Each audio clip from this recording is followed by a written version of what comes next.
The following program is intended for mature audiences. Shalom and welcome to the SINagoguge.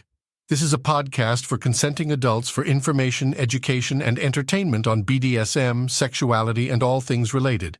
If you're not a legal, enthusiastically consenting adult, then pick up the needle, press pause, or turn the radio off.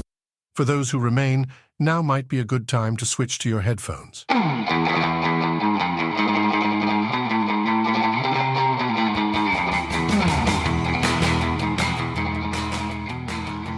Welcome to the SINagoguge. I am your host, and they call me the Rabbi. Pretty fly for a rabbi. I put the sin in SINagogue, and I am a cisgender, ambimorous, gynesexual, sadistic, bratty, daddy doll.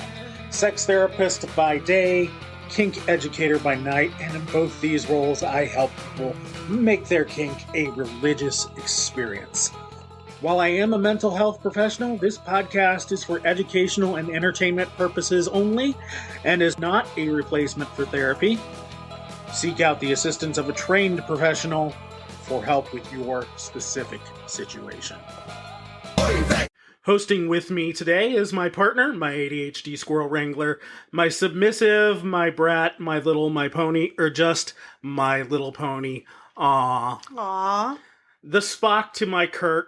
Both Jewish. Oh my gosh, really? Little bit. This is episode number 15. And with us today is Laura Antoniou. Did I say that right? Close enough. Okay. Close enough. Okay. To talk to us about kinky, schminky, Jewish perspectives on that thing we do. But first, a word from our sponsor.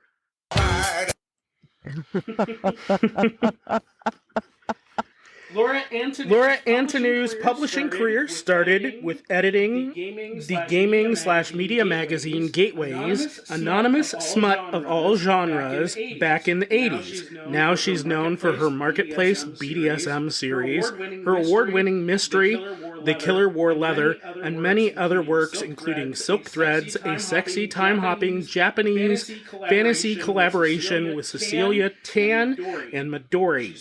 She's taught sexuality topics worldwide for decades, including newer workshops themed around mixing kink with geekery or Judaism. Patreon.com/vetch for any new work or excavated out of print stories. Thank you for being on the show. Tell us about Kinky Schminky. Well, hello there, you two, and shalom. Hello, welcome. Thank you. I decided to start teaching classes on the Jewish perspective on kink because I found that it was disturbing the number of people in the scene who would appropriate rituals from cultures they were not connected with at all.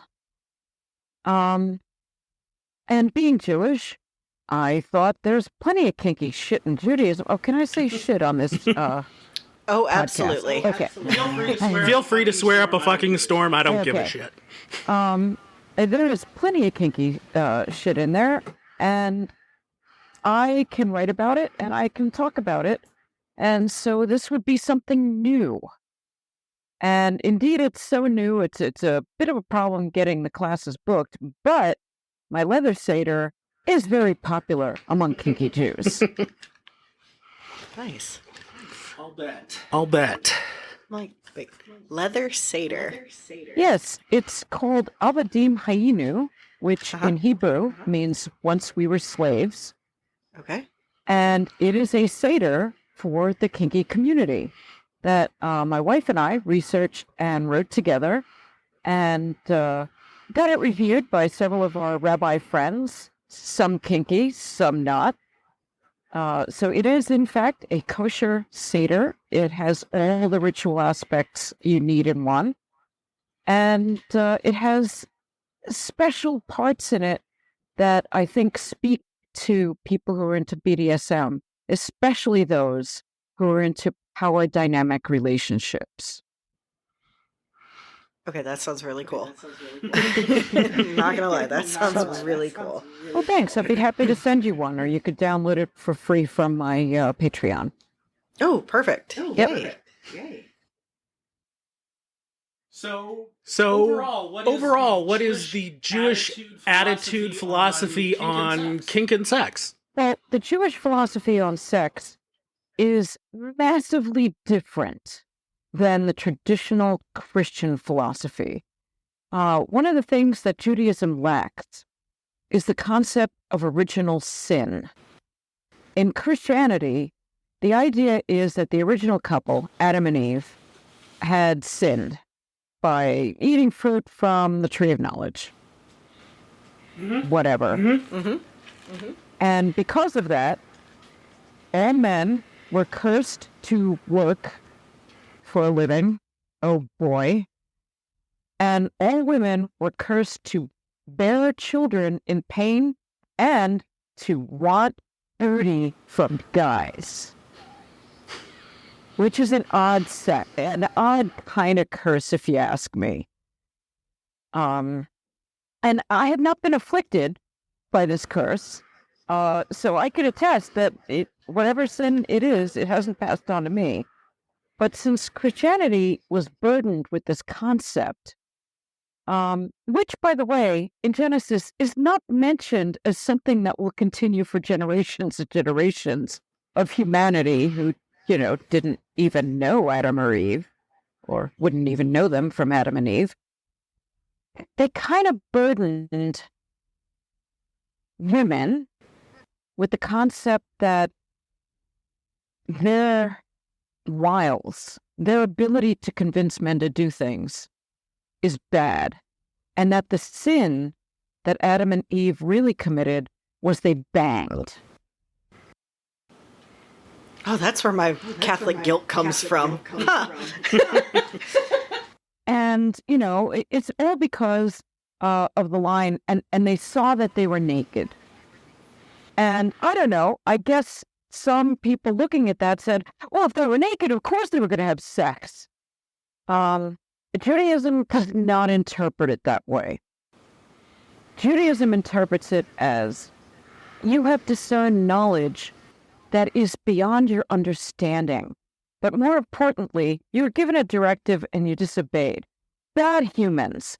I'm going to dress you in leather and send you out of the garden. And that's it. God does not condemn them for having sex. God does not say that women are bad for tempting men forever and ever and ever. God says, Adam, Eve, you fucked up. I'm kicking you out of the garden. It ends there. It is not a generational sin, and it is not the form of sexism that Christianity is burdened with. And so, without original sin, Jewish perspectives on women and sexuality are vastly different than Christian. For one, Jews think that women are inherently sexier than men, and that they are not required to have children, but if a man marries one, he is required to please her sexually. Also, sexual relations are not a sin. They're one of the only activities that Jews can take part in that has no blessing before doing it. And we bless everything. We bless the food. We bless the wine. We bless the bread. We bless fruits. We bless taking a shit. Okay? I mean... Yeah. It's a blessing. It's a great blessing, by the way. It's just fabulous. It's like, praised is God, creator of our bodies, who made our bodies with entrances and exits, and if one stops working, we're fucked. Seriously, that's the blessing. Yeah. So that's amazing. Yeah. So sex has no blessing because it is inherently a spiritual act. It is a mitzvah, especially when committed by people who are married to each other. And it's the marriage part that, we trip over in a modern sense, being, well, I'm queer, I'm also poly, and, technically I'm omnisexual. I think people are attractive, regardless of their gender or gender presentation. So obviously, it would be a mitzvah for me to have sex with my wife any night of the week. It is a special mitzvah for me to have sex with her on the Sabbath, on the holiest day. So that's a big difference. It's why I get upset when people say things like Judeo-Christian. Number one, I'm not a Judeo. Jew, fine. Jewish, fine. Judeo, not so much. And second of all, there really isn't that much in common. People tend to think because the original, what the Christians call the Old Testament, what the Tanakh and the Torah, and Genesis and the Christian scriptures, they think that because we read similar books, we believe the same things. But it's not true at all. And when you start out with the fact that sexuality is a blessing and a positive thing and something to which an adult human is expected to desire, it kind of changes a lot of the philosophy around sexuality. And that was where I started. And that's the basic premise, which I really don't go into a lot in the classes because it leads to other topics, but it is a very important thing to note, and it's the reason why modern Jewish perspectives on sexuality I consider to be extremely progressive in an Abrahamic religion. Gotcha. So no puritanical guilt because no Puritans. Well, there is that. Jewish Puritans tended to be celibate and live in private communities by themselves, the way Puritans ought to. Just go to the caves, study your books, and leave us alone. Come out with a prophecy every once in a while. Yeah.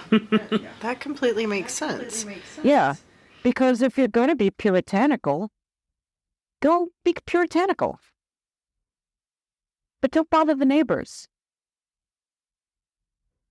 Which is also important to Jews. Listening to you explain all of this has just made me think of just different things from my own background and history of how I was raised, which was, I was raised Catholic, but there's influence of Baptist and just general non-denominational Christian, and I ended up marrying a Lutheran minister at one point in time in my life, and not anymore. That must have been different. Just a wee bit. And knowing some of that and just understanding, and there's also Jehovah's Witness in my family, so a all-around religious mutt, essentially, of just a mix of hodgepodge of things.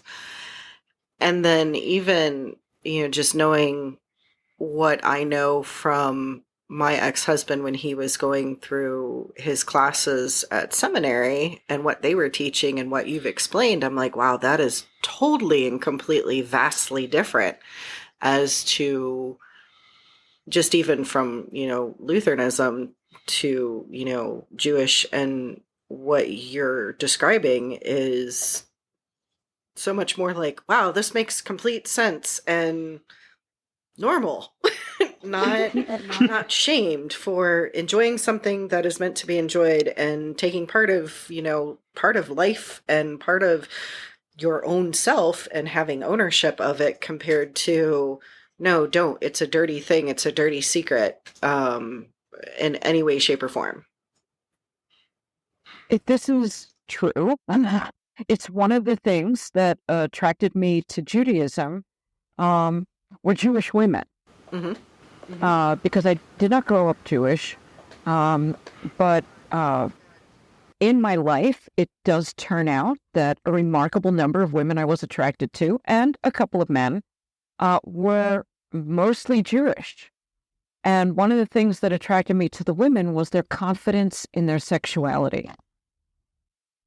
They had never been told that sex was dirty, or that they had to be modest in a way that meant keeping men away from them because men would ruin them.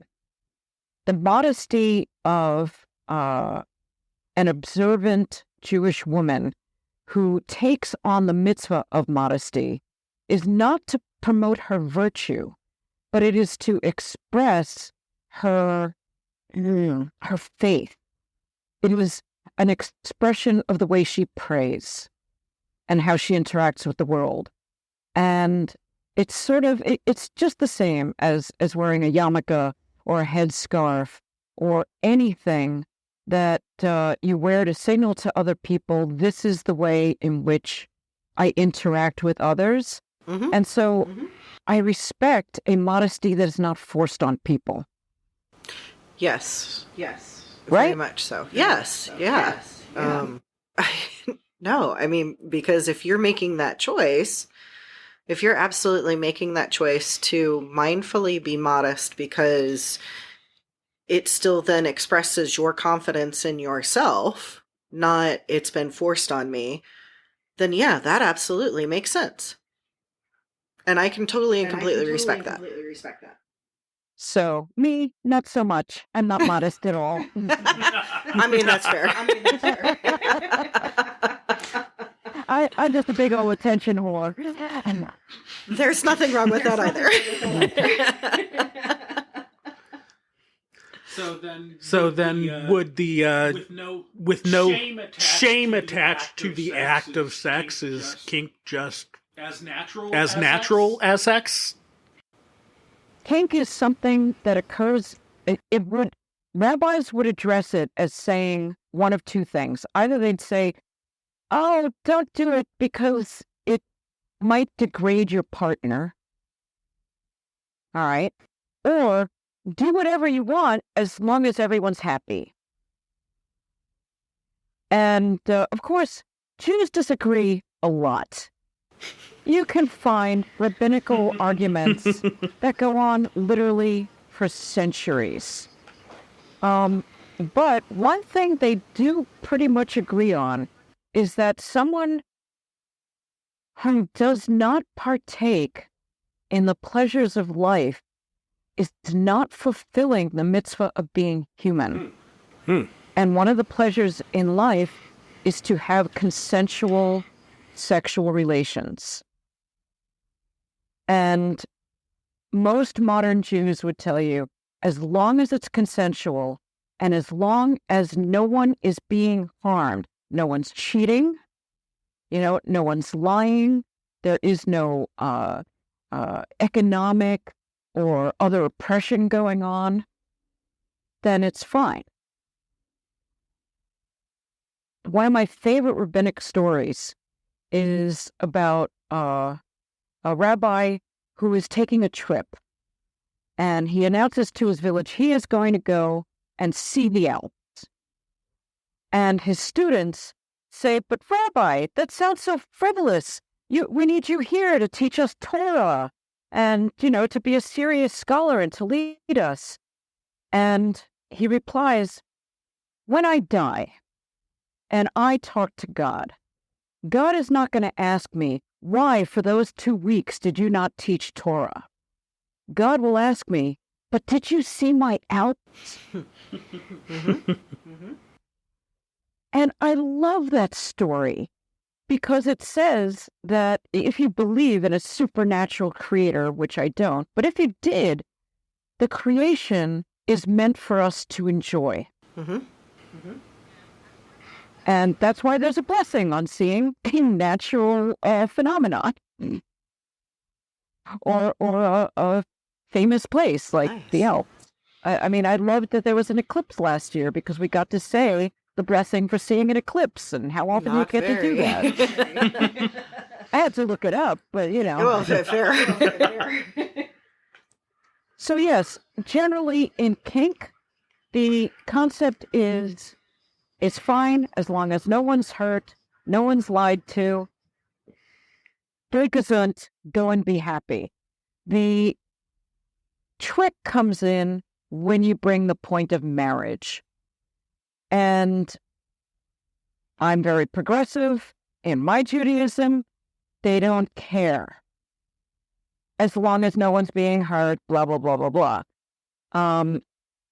In more conservative forms, they do care. And they do say that sex is best within a married relationship. And okay, if you're cool with that, I know lots of people who become monogamous upon getting married because to them that's what being married is. And so if you agree with that definition, then fabulous. Judaism has no problem with you. And if you don't, then you should be a Reconstructionist or Reformed Jew. Okay. Or, just do what you want and don't care what the rabbis say. Well, there's that too. Well, because there is no ultimate judge. There is no priest to go and confess to. It is not a sin to have sex. It's not something we admit to on the one day a year that we admit to our communal sins, Yom Kippur. It's not mentioned. It's we lied, we stole, we betrayed trusts, we didn't save the environment, we did shitty things to each other as human beings. Nowhere in there is, and then we had lots of sex. Or we had kinky sex. So it's not something. Zoom. Yeah. I'm so sorry about their penis. It's wow. It's a shame. Hashtag accurate, I'm sure. But again, it's sort of like getting away from original sin. Once you have that tucked away, that sex in itself is not a sin, oh my God, that just opens the door for so much, doesn't it? Well, yeah. Because then you get to define what sex is. Which that can be defined so many different ways. I have the perfect definition. Okay. Sex is any activity that increases the potential for orgasm. Ooh. Interesting. It does not require more than one person. It does not require orgasm. It does not require penetration or intercourse of any kind. But let me tell you, I have had plenty of sex that did not involve other people. Plenty of sex that did not involve intercourse or fucking. And certainly plenty of sex that did not involve penises and vaginas getting smushed together. No matter how many times I did that with Barbie. Although usually I had my Ken dolls love each other, and I took G.I. Joe for Barbie. I mean, I could totally and completely understand why. I just thought she'd be into someone butcher. Mm-hmm. Mm-hmm. She wanted a girlfriend. Mm-hmm. She had girlfriend. Oh, yeah. Yeah, absolutely. I'm just thinking that, all of the really cool shit.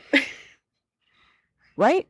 Someone once challenged me and said, well, then for me, doing the tango is having a sexual act. And I said, yep, that's exactly what it is for a lot of people. Why do you think they love tangos? Have you ever seen the Adamses do a tango? They're having sex. Mm-hmm. That is absolutely, I would definitely agree with that, because when they do it, it is, you are putting all kinds of emotion and your whole body into it. You are fully clothed and you are socially acceptable in front of others. But what it is pure, absolute sex. Oh, you are totally banging. So yeah, with that as my definition of sex, it really allows for a lot. It's not a bad thing. No. Not at all. That seems to create much more freedom.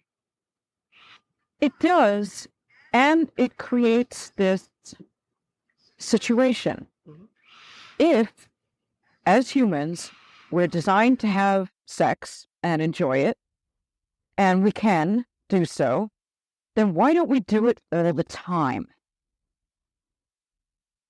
Well, it's because of that whole pregnancy thing. In Judaism, you are not allowed to intentionally endanger someone else's life. Okay? Okay. What is pregnancy? But intentionally endangering someone else's life. And therefore, the first commandment to go and be fruitful and multiply applies only to men, but not to women. Women are not required to have babies.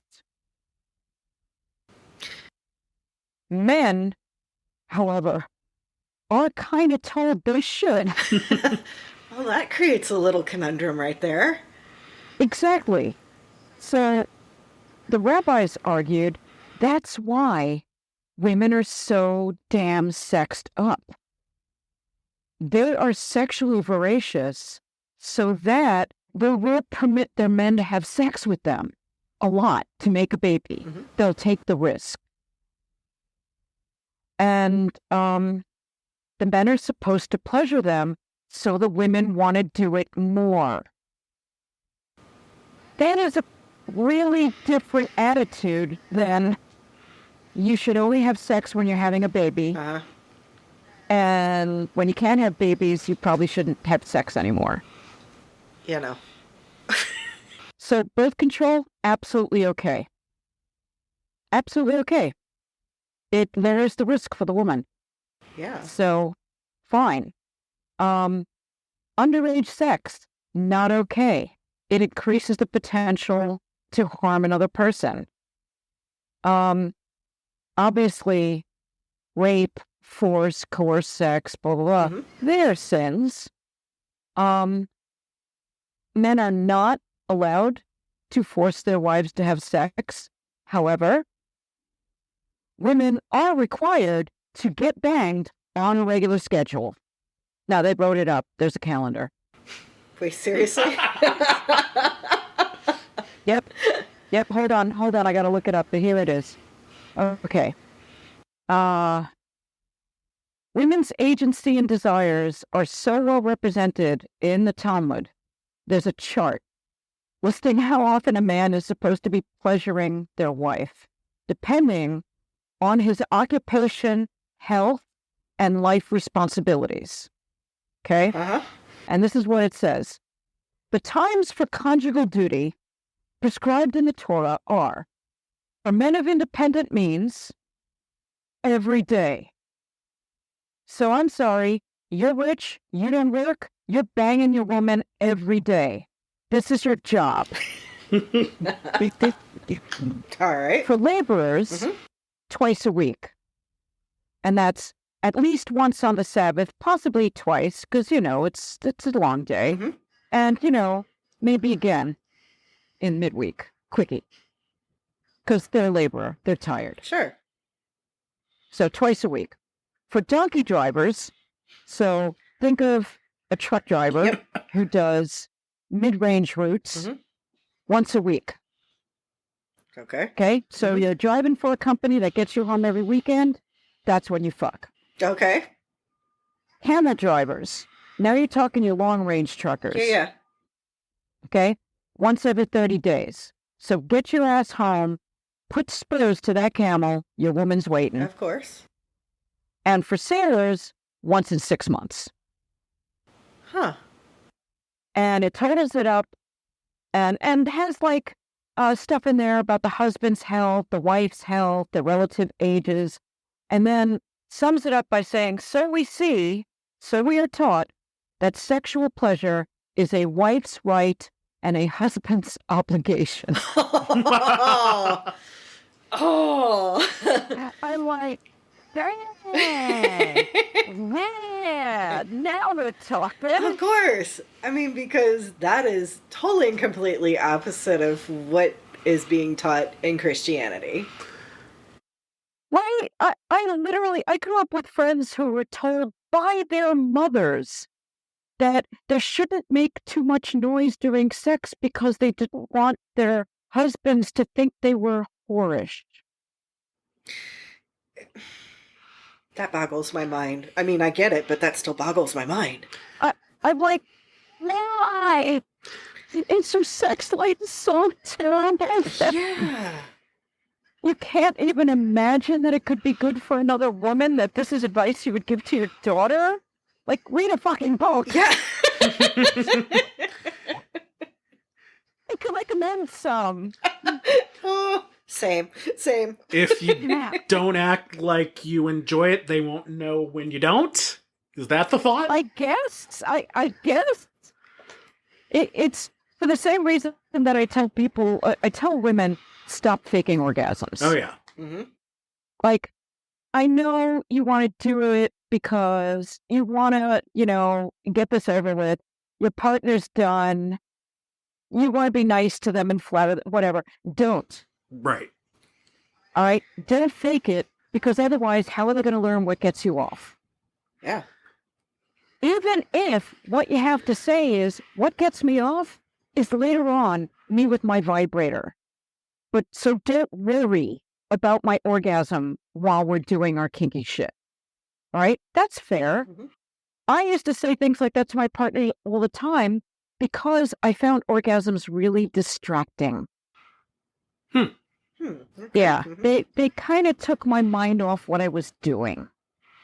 And there's nothing wrong with being blissed out, but I just assumed being blissed out at the end. Mm-hmm. So that was my preference. I have friends who were like, I'm sorry, if I didn't come 30 times today, I feel robbed. No, literally. She had a 30th birthday. We made her come 30 times. Nice. I don't know how she lived. I mean, honestly, my bits would just fall off at that point. So, yeah, talk about overstimulation. But hey, she liked it. Across the room, my wife is smiling. Oh, yeah, it was a good party. Good party. It's always good when your partners help you out with these projects, don't you think? Yes. It's like, hey, our friend is celebrate. Yeah, I'm there. Or as I say, the lesbian squad with the strap-ons are ready to serve. Well, they don't ever go limp, so you're good. It's always handy when scheduling a celebratory gangbang to have some lesbians in reserve. Oh, duly noted. Okay? Because you never know. Duly noted. So speaking of failure to perform, in the volume of Talmud devoted to wedding contracts, it says, because all weddings have a contract. My wife and I have one. Mm-hmm. It's very nice. If a husband refuses to perform his marital obligation in a loving, romantic, and sexually pleasing way, his wife has the right to demand a divorce and receive her ketubah settlement. Oh, wow. It's actually one of the few things she could demand a divorce for that aren't abuse. Yeah. It's like if he steals from her, if he harms her or their children, if he withholds sustenance from her, right, does not support her in the way that their contract agreed on, those she can complain about. But otherwise, incompatibility is not enough unless it's sexual. And boy, that's got to be uncomfortable. Because you got to go to a tribunal, basically, of 3 rabbis and tell them. Awkward. Yeah. Yeah, right? Awkward. Hey, my husband's a lousy lay. Yeah, right? So I was looking for a quote on the kink. Here we go. Since a man's wife is permitted to him, he may act with her in any manner whatsoever. He may have intercourse with her however they desire, and kiss any organ of her body they wish. He may have intercourse with her naturally or unnaturally. Ooh. Provided he does not expel semen to no purpose. Nevertheless, it is an attribute of piety that a man should not act in this manner with undue levity. So I guess don't make jokes while you're banging? Well, honey, that leaves you out. Yeah. I know, right? There goes half my sex life. I'm wondering about the, what was it? Expel semen without undue purpose? What does that mean? Is a facial undue purpose or not? I'm afraid it is. Yeah. I'm afraid it would be. Unless, of course, the woman is not supposed to be bearing children. Oh, well, then you're covered. In which case, the semen has no purpose. Well, Okay. I mean, if it's a facial, the semen has the purpose of, like, helping your skin grow because protein, or, that glowing thing, but maybe. Okay. I mean, it's a stretch, but, it's a stretch. I can run that by my rabbi, so she goes for it. I don't know if she will, but I might make her blush, so, If that's a goal, I'm happy to help. Making rabbis blush is my hobby. Actually, it's my wife's hobby. She made the rabbi who married us blush when she wrote a story that was included in a collection called Friday the Rabbi Wore Lace. And so when I climbed down, literally, I sponsored a kiddush. I sponsored a salute, a toast to my wife for the Sabbath when her story was published. And so the rabbi was reading, tonight's kiddush is sponsored by Laura Antoniou in honor of Karen Taylor's story in the book, Friday the Rabbi Wore Lace. And then there was the time that Karen sponsored a kiddush when The Killer Wore Leather came out. Ooh. At that time, we were going to a different synagogue. We had a male rabbi. And she sponsored the kiddush, and he's reading it out. It's like, in honor of her wife, Laura, whose new book, The Killer Wore Leather, is out this week. So next to me, in the audience in the synagogue, this woman leans over and says, "You wrote a book?" And I said, "Yes." And she said, "What's it called?" "The Killer Wore Leather." "The Killer Who Wore Leather?" Oh, no. "Is that Turkey? Like India Sun? Is it like 50 Shades of Grey?" And I said, "Kind of, except mine is intentionally funny." And she elbows her husband, and she's like, "Oh, write that down. The Killer Who Wore Leather. Is it on Amazon?" Meanwhile, the rabbi is standing up there, just looking like he's about to faint. He is not sure whether he's going to laugh or look horrified. He's just kind of frozen.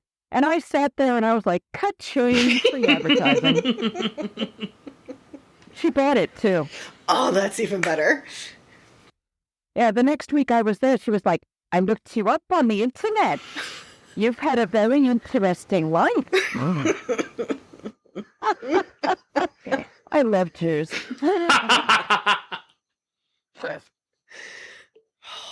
So yeah, making rabbis blush, I guess, is our family hobby. Yep. That is What brought us together.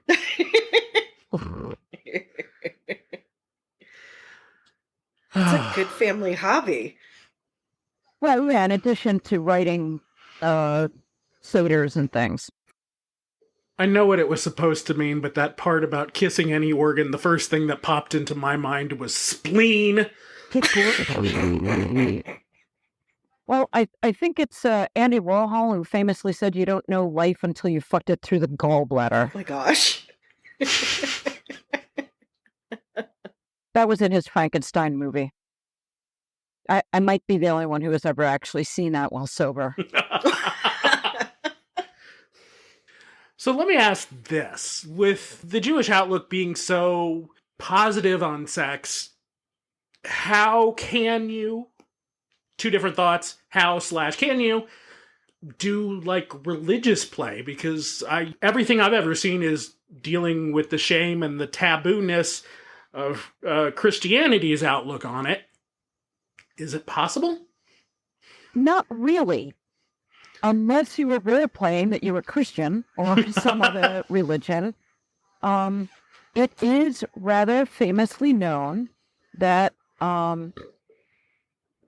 Nazi porn used to be really, really popular in Israel.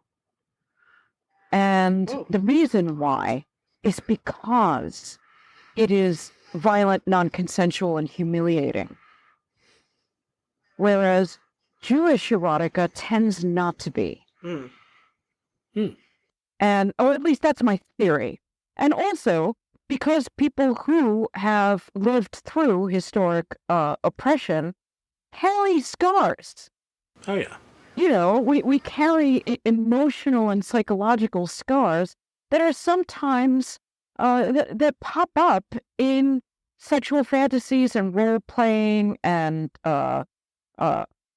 desires that we can't really pinpoint. And, you know, I'm not a psychiatrist. I don't play one on TV. But I can say that I have really, really dark fantasies, a lot of which have to do with my various identities. And it's not because I hate myself, but it's because in those fantasies, I get to explore things that my actual sex life doesn't include. And that includes horror.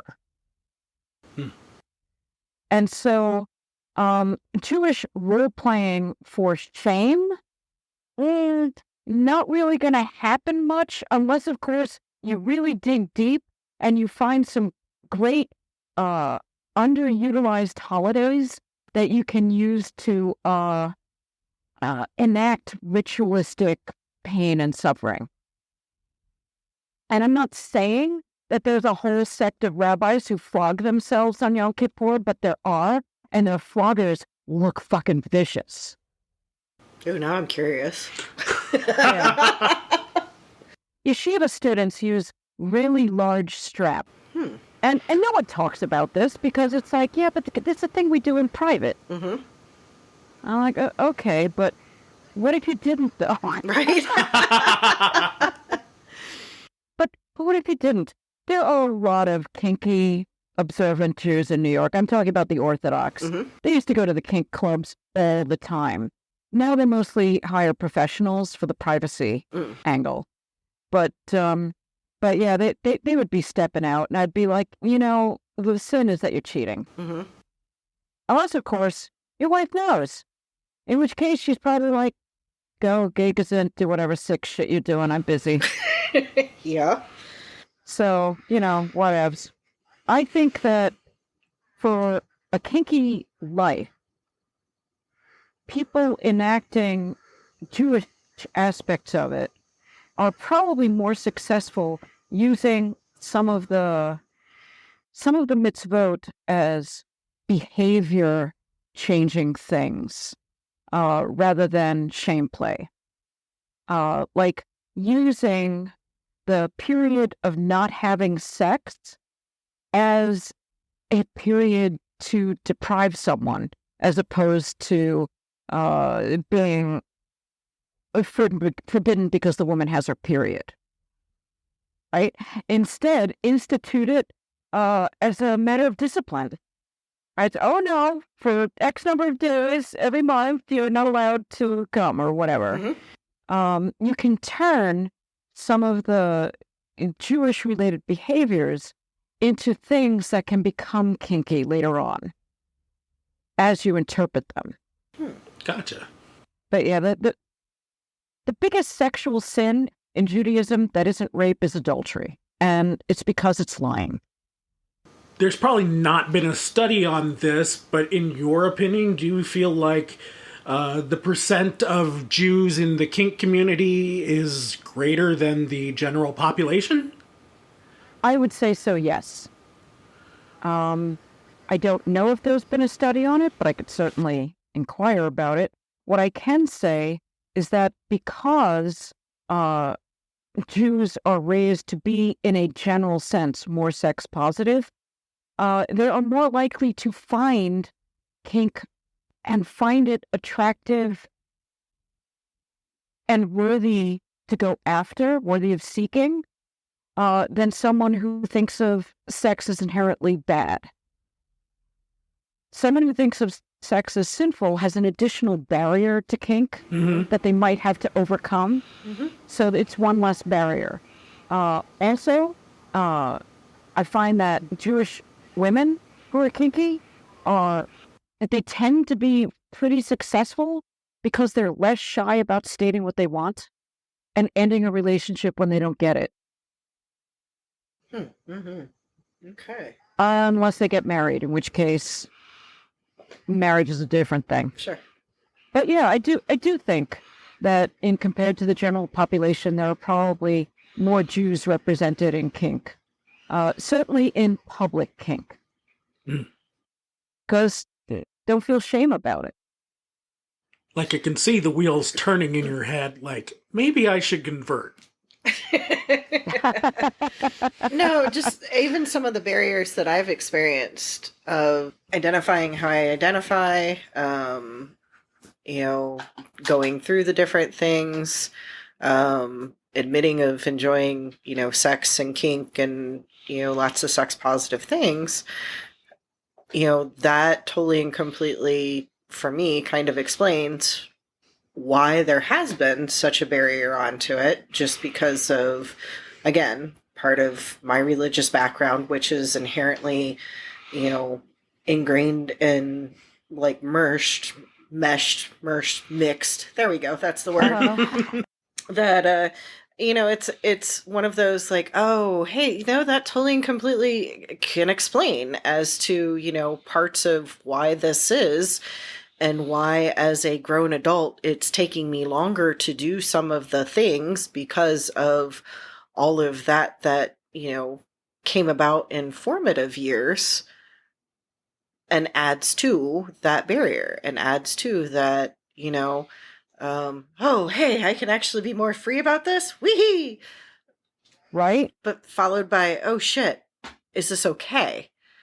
So yeah, that's where the wheels are going in my head on a lot of that part. And, just hearing learning a bunch this evening, but at the same time, like hearing the fact of, oh, this is not always something that is inherently known by many of us when we learn about, Jewish and Judaism as we go through things like catechism class and they talk about some of the different religions, or, when my ex was going through the divinity program and they touch on Judaism, and no, they leave all of that part out, and it always talks about just piety and lots of other things. Because there's so much shame around sex from that group of people. They won't even talk about other people's positive attitudes on it. Sure. I mean, there's even, so fascinatingly enough, there is actually something for the Evangelical Lutheran Church of America, but there's an infamous what they call page 13. Okay. Page 13 in the literally rules and handbook for new pastors who are going through the Evangelical Lutheran Church of America talks about how you are not to have sexual relations with anyone unless you are married. And that is only for procreation, and that you should, and that you need to respect the laws and sanctity of marriage. And if it is not performed in marriage, then you've broken that rule, and if you are found to have broken that rule as a soon-to-be pastor, they can actually revoke you. Or if you are a pastor and you are single and not married and you have been found to have broken that rule, there can be dire consequences. AKA, you can get fired, or like essentially, hey, you're not good as being a pastor anymore. Mm-hmm. Yeah, that's one of those weird things. I'm like, how do you get found out? Is somebody being a peeping Tom? Well, undoubtedly. Mm-hmm.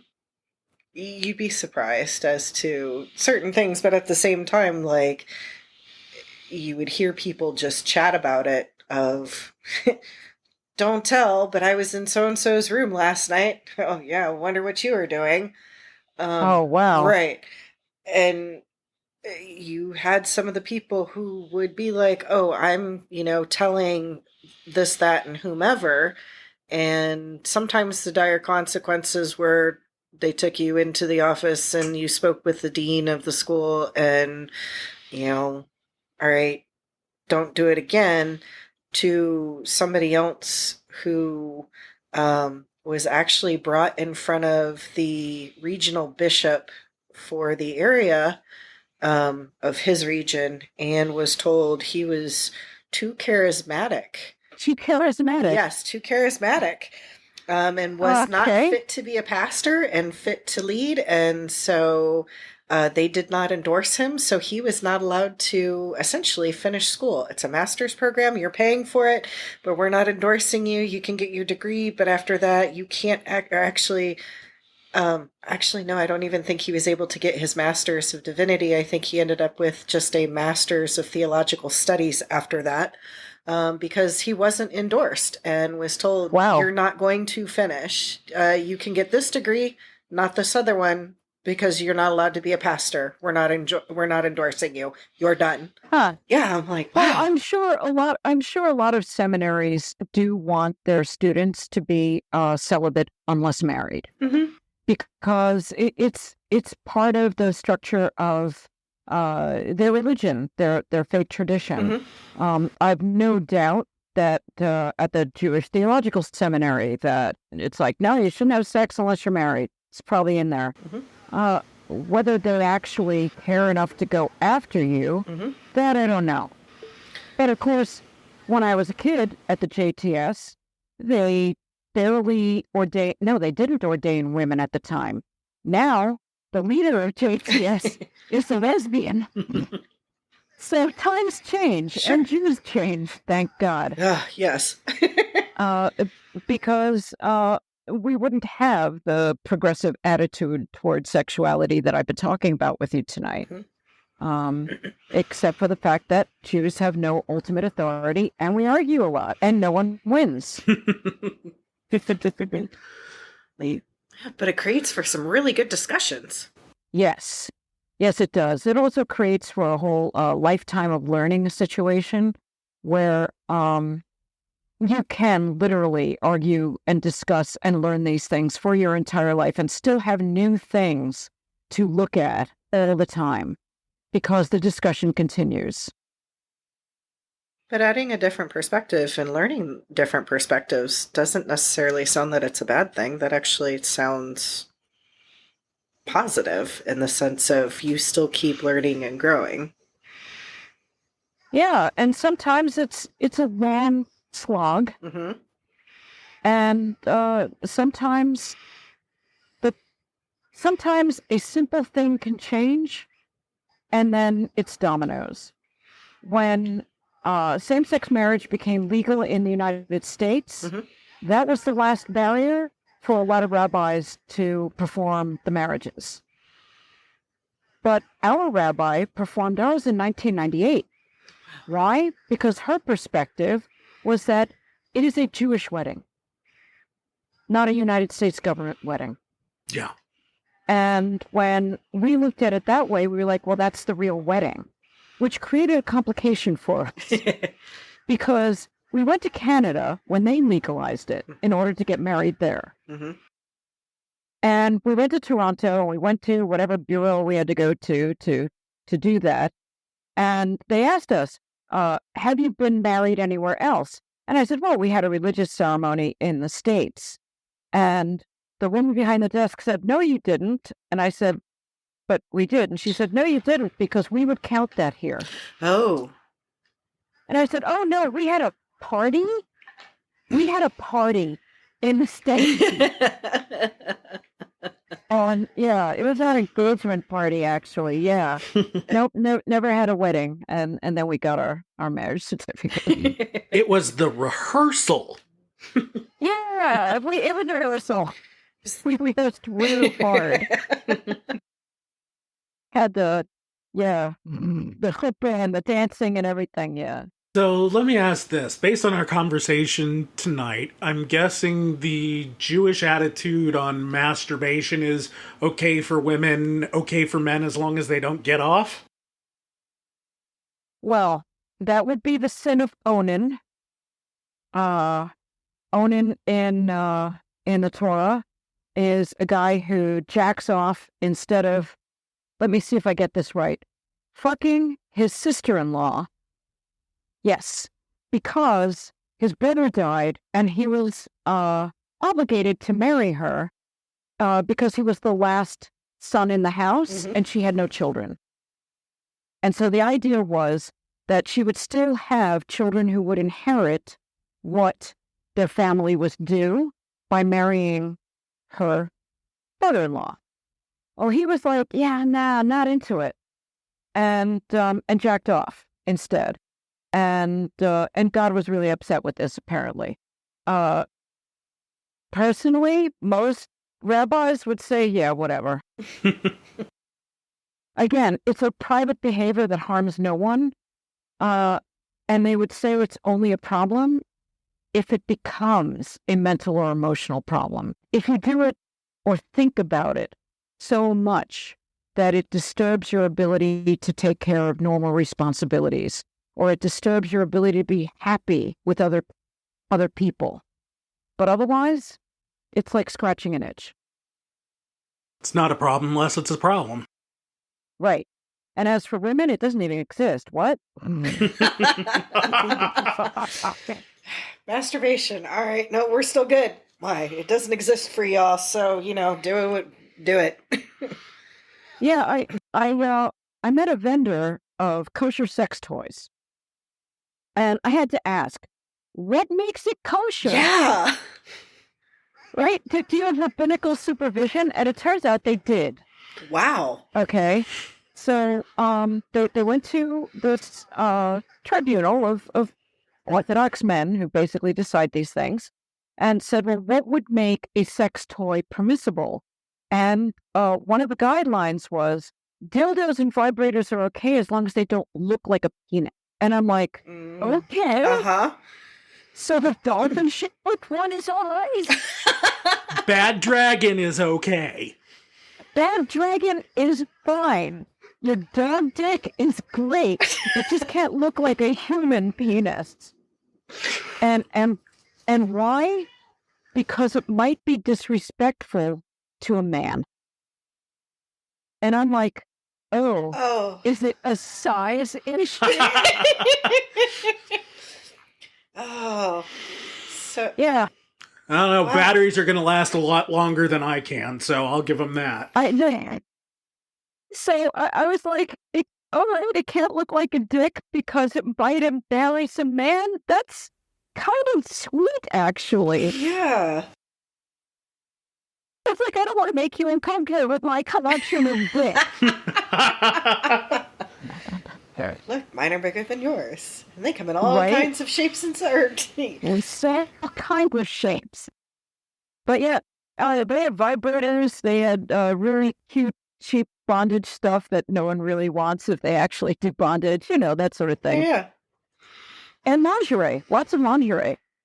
Well, because lingerie is good. Including cute banana hammocks. Oh. And let me tell you, I don't see the appeal. I caught myself up.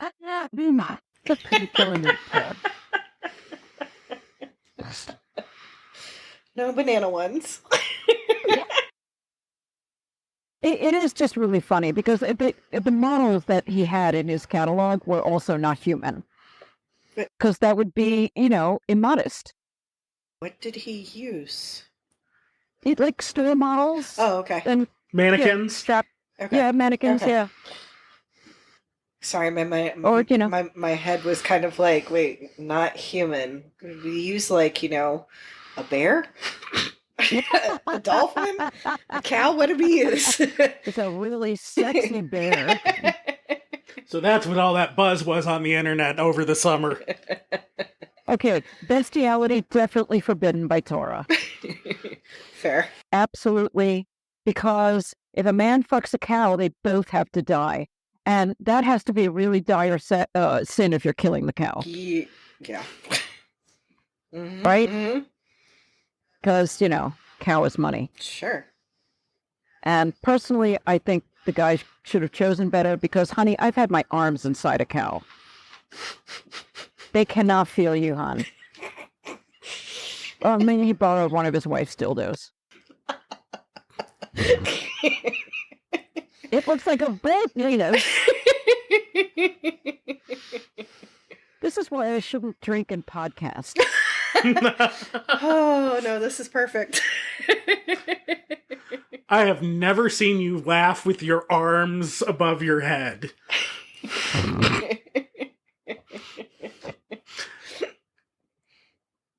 That's a new one. What else can I tell you? Or what else would you like to talk about?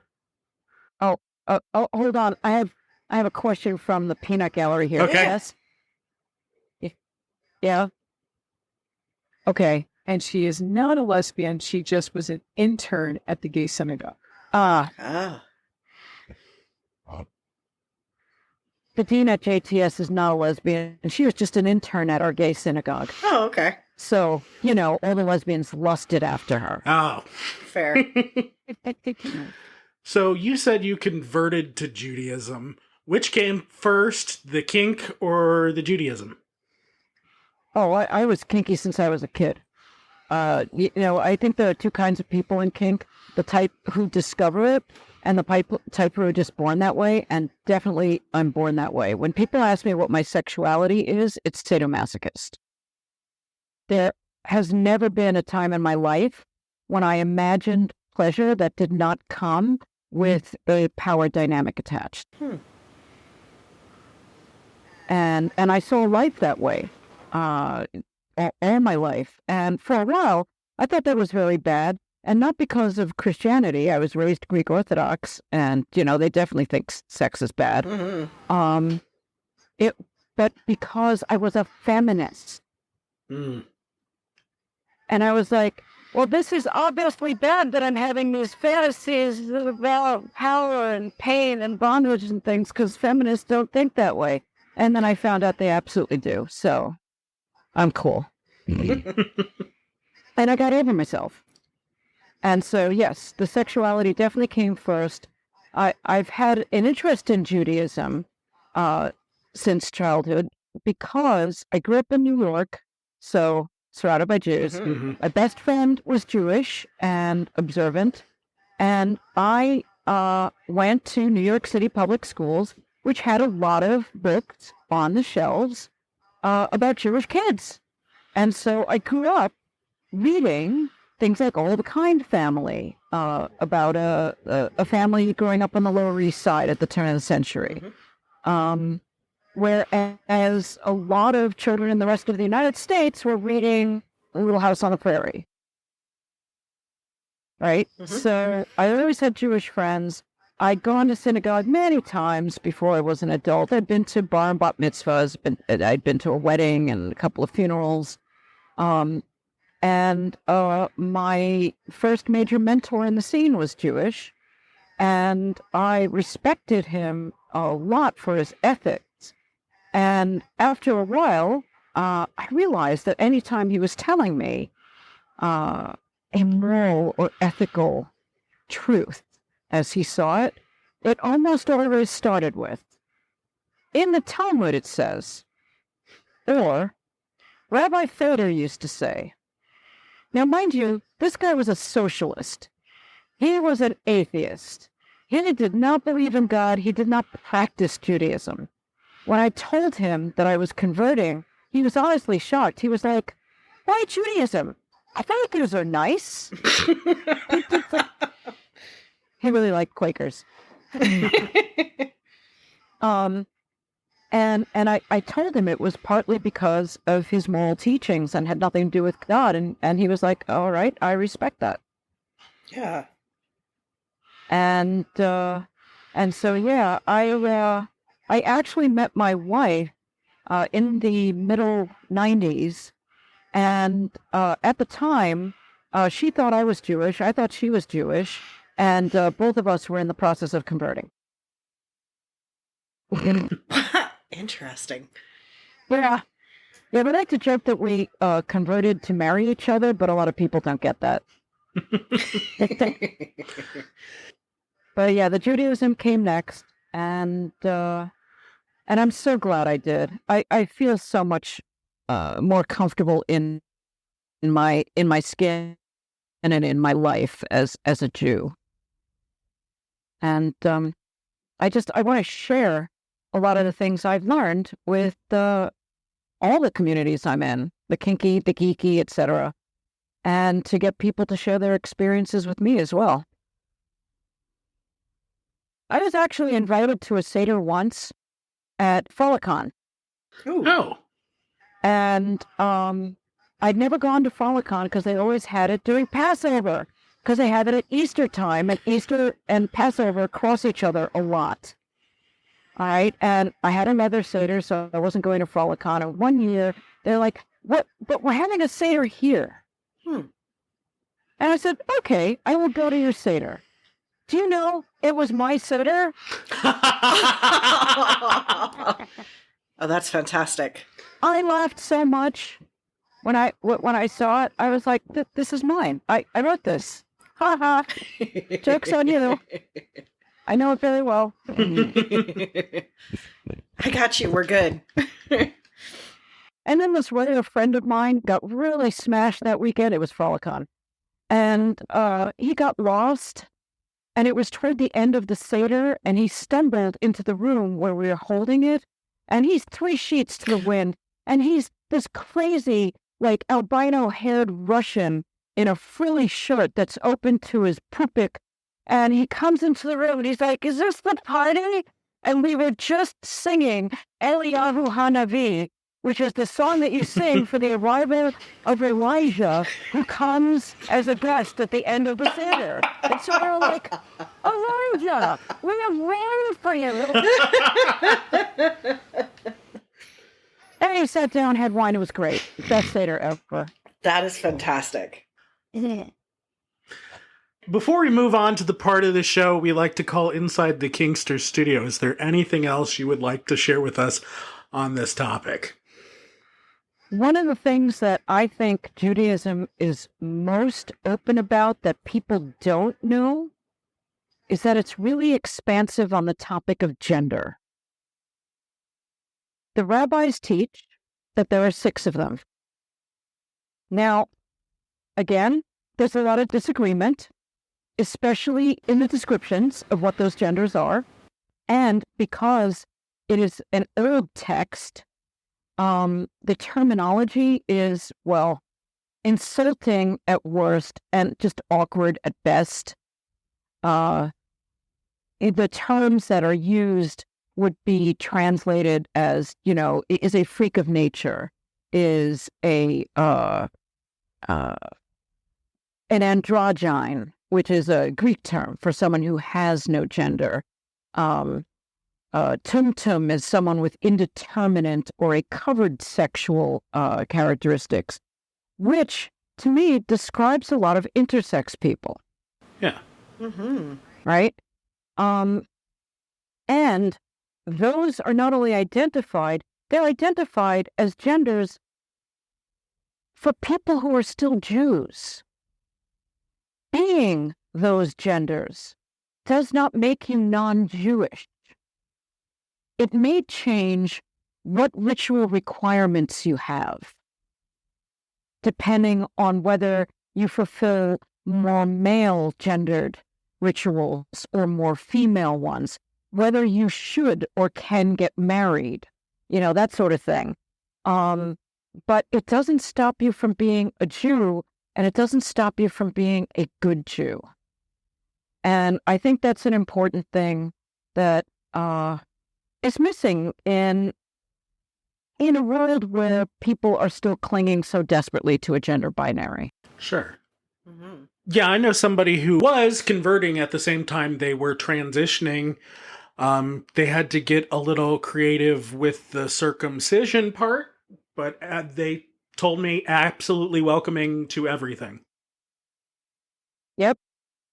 Yeah, we were honored by a young friend of ours and her family at our synagogue for her renaming ceremony as she claimed her new name and gender identity at the synagogue. And I love that it's a renaming ceremony. I heard of Jewish parents who sent out a gender reveal notice for their adult child as a way to come out to the family. Yeah, but having a whole... It's like at long last, we had discovered their gender. I thought that was cute. That does sound cute. Well, I was going to say that the new reveal, or I'm sorry, not the gender reveal, but the naming ceremony, the renaming ceremony, that just sounds absolutely like, hey, we've embraced you as still part of the community and are part of the community, and here we're uplifting and holding you to where you are and all of that. Yes.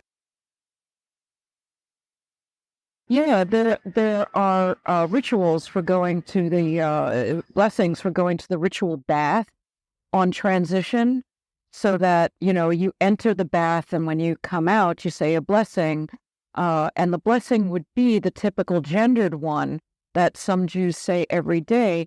And I thank the universe, I thank the creative power, I thank God for making me my gender. Huh.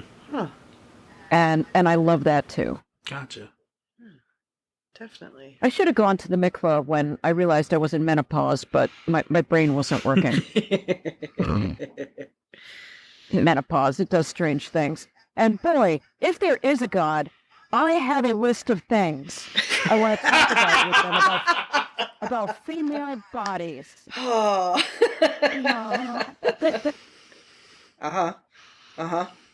Yeah. I'll take your guys' word for it. Picture me. Picture me like unrolling the scroll. I have a list. All right, so this is the part of the show we like to call Inside the Kinkster Studio. This is where we get a little bit off topic and get to know you a little bit better, have a little fun. Are you game? Okay, hit me. Sweet. What is your favorite toy in your toy bag? It's not in my toy bag. My favorite toy is Google. Okay. Because I can use it to search for things that turn me on. Oh, fair. Yeah, it's my favorite tool, my favorite toy. But if we were talking about something to collect, that vibrator. The Lilo vibrator. Oh, worth every penny. I have heard that. It's just so nice compared to other vibrators. I mean, some women swear by their Hitachi magic wands. For me, it's like, riding a Harley. It's fun for a little while and then it's a bit much. Give me a nice shadow. Definitely can understand that. What is your biggest failure in kink and what did you learn from it? Wow, that's a tough one. I would say my biggest failure in kink was to not live up to my expectations for myself as a dominant in a particular relationship. I was disappointing at best and cruel at worst, and I regret it deeply. I wish I could say it was because I was young and stupid. But no, I was a grown up, and I was just thoughtless and selfish. So long as did you learn and grow from it then? Yes, for one thing, I learned that a full-time relationship was not going to work for me ever. Mm-hmm. Of course, that was before I got my diagnosis of ADHD, which explains a lot. Yeah. And it turns out that my focus for that sort of thing is best when it's limited. And so I work best in a really limited window. Tell me it's for this long. Tell me it's for this specific purpose. Let's arrange it so that there are boundaries. But an open-ended full-time, can I do? Fair. Ginger or Marianne?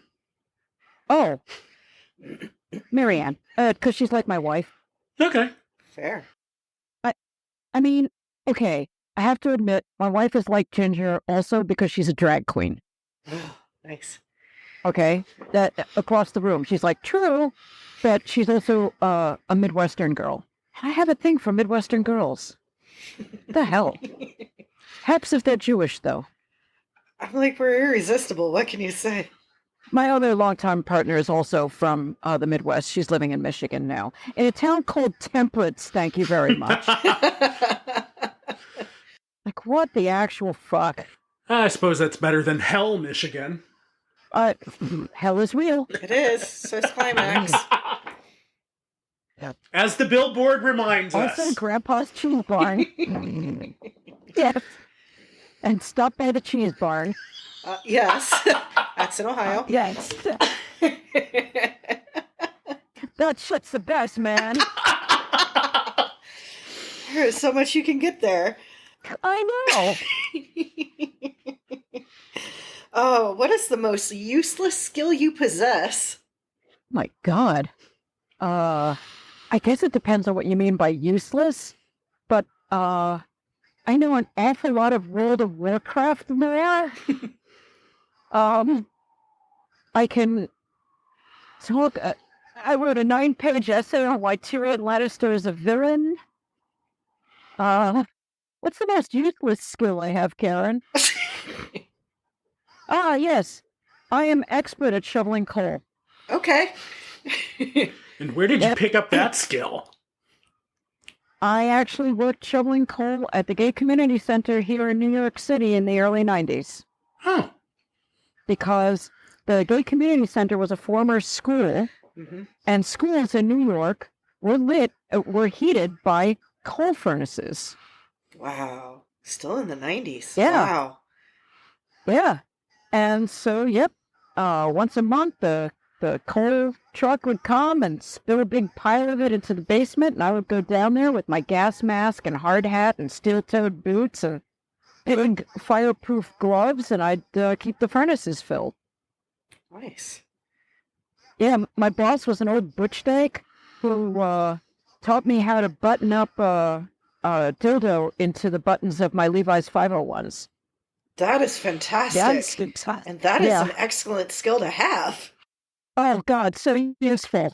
So useful, because sometimes, you just don't have a harness at hand. Also, just good because it looks cool, because you get to keep your Levi's on. So there you go, shoveling coal. What is one thing you've done that you will never do again? Go camping. Very good. Fair. I've done it. I've done it more than once. I hate it. I went to a kinky camping thing here on the East Coast, and they camped the first night. I was like, nope. I do not live like this. I decamped, and I went across the highway to a La Quinta, where I had hot running water, air conditioning, Wi-Fi, clean sheets, no bugs, and privacy. Fair. Fair. And when I got up in the morning, I didn't have to walk through wet grass. You got carpeting to go to the shower. You know, it's the little things. They gave me an award for worst camper. Oh. All right, what's your favorite swear word? Fuck. Nice. Yeah, I'm a New Yorker. We use fuck like a comma. Bet my favorite archaic swear word is quim. Okay, I don't know that word. It means pussy. Huh. Oh. I just love it. Quim. I think it's a great word. It took me a second because I'm like, wait a second, I know that word. Oh, it's been in some of my, I call them slut novels because, like, I love them. But, you know, yeah, it's in those romantic, historical, whatever, slut novels. Yeah. I think I might have first encountered it in Victorian porn. Yeah. Starting tomorrow, your nipples are going to taste like Doritos. Do you want it classic nacho cheese or ranch? Blech.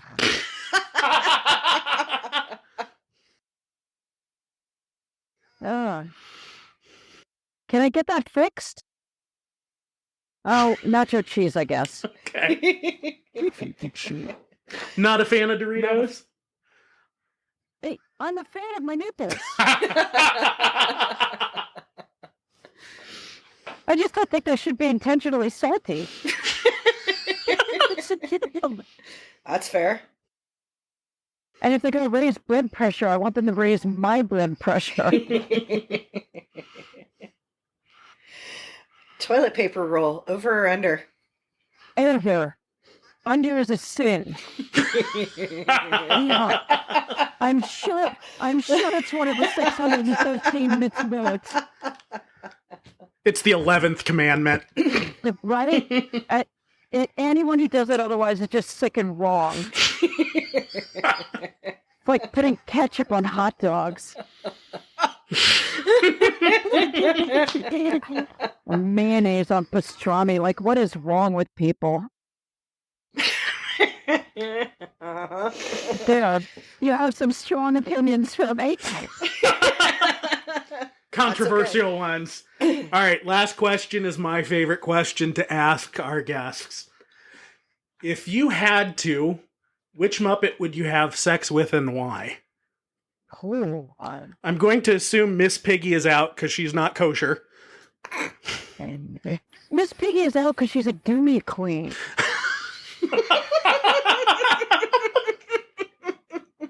I mean, I guess if you're in the mood for that, but, you know, I have to have sex with Gonzo.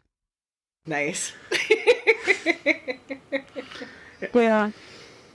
Yeah, he's weird. He likes chickens. I mean, I think we could find some commonality there. Very fair.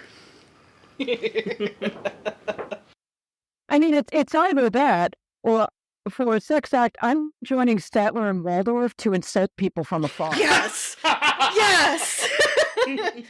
Oh, yes! Right? Because that would turn me on like nothing. They're into degradation. Exactly. And we laugh at them chirps. Oh, yeah.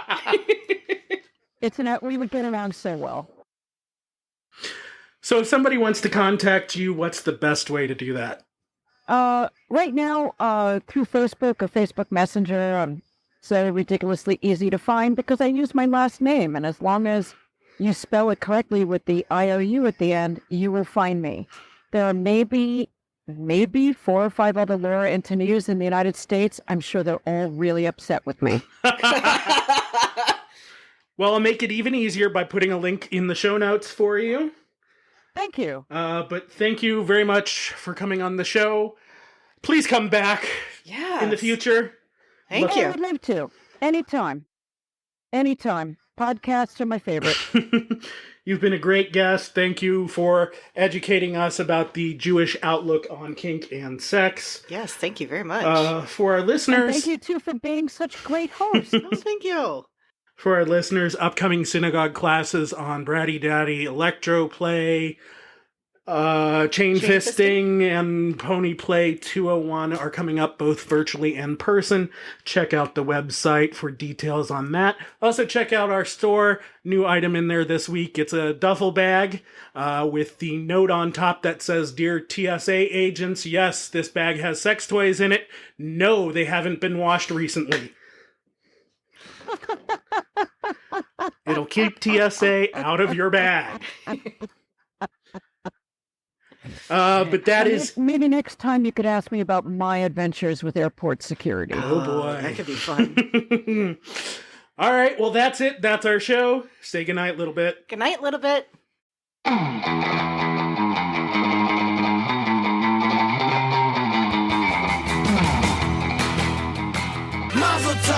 Follow us on Facebook, FetLife, Twitter, Tumblr, and YouTube as SINagogue BDSM, and on Instagram and TikTok as SINagogue Kink. If you enjoyed or learned something from this podcast, consider making a donation via PayPal, Cash App, Venmo, Patreon, or Ko-fi. Username SINagogue, or find those links to all of those on our website, SINagogueBDSM.com. Remember, that's SINagogue with an I. Also on the website, links to past episodes, upcoming classes, book us as educators, shop our store, and more. SINagogue hosts and guests are subject matter experts but are not the expert. We believe that, outside of violating consent, there is no wrong way to do kink, except to think your way is the only way. This show is presented from a RAC, risk-aware consensual kink point of view, and not SSC, safe, sane, consensual, because every individual's definition of safe is different based on their own risk profile. The use of the word safe on this show fits our definition of safe, and that does not have to be your definition. Opinions expressed by guests on the show are those of the person expressing the opinion, not of the show. Just a reminder, we try to make our content as inclusive as possible, regardless of gender, orientation, role in the lifestyle, etc. But we do inherently speak from our own point of view. For the most part, substitute our identity with your own to make it work. We want to know when we make a mistake, so we can learn and grow from those mistakes. So if you feel like we did say something that is genuinely offensive, we encourage you to let us know. Reach out to us with your questions, comments, or concerns via our website or call us at 469-269-0403. Brought to you today by the letters and the number. San Diego High School Football Room!